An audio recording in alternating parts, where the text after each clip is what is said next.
Hey YouTubers, I'm going to walk you through changing an air filter on a 2018 Honda Ridgeline. Now the same procedure applies to all Honda Ridgelines. Most Hondas, matter of fact most cars on the road today are very similar setup. And this is a simple task and you can do it yourself and probably save yourself $20, $30, maybe $40 over what a auto mechanic or a dealership may charge you for this.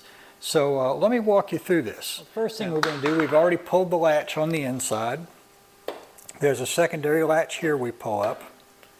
Now on this vehicle the hood doesn't hold itself up. There's a prop rod right here.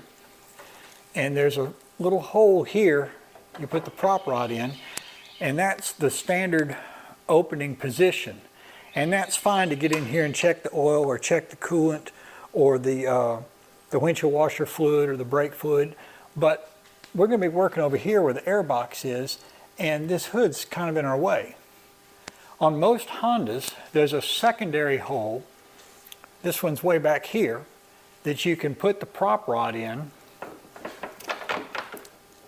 and it makes maintenance much easier.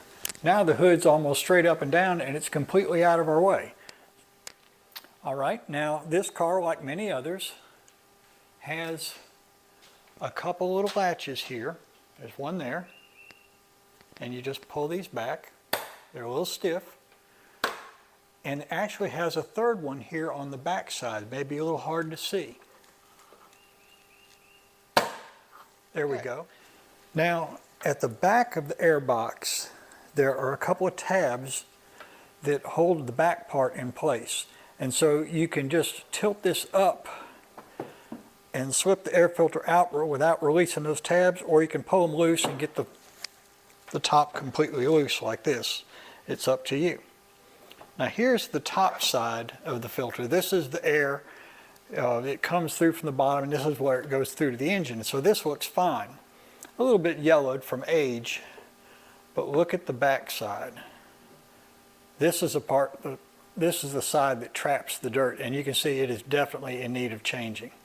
Now, you can save a few bucks and go with an aftermarket air filter. Some are very good quality, some are kind of sketchy. I'd rather just buy the original OEM parts, so I buy Honda parts for anything that's important. So, let's set that dirty one aside. Now this one goes in face down just like that. Slip it in. Engage the tabs at the back. And this is the hardest part. Got one. There goes the other one. Push it shut.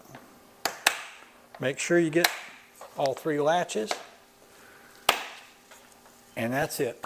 You just save yourself 20 or 30, maybe even $40 over what a mechanic would have charged. And all you have to do is just drop it right into place. Couldn't be any easier.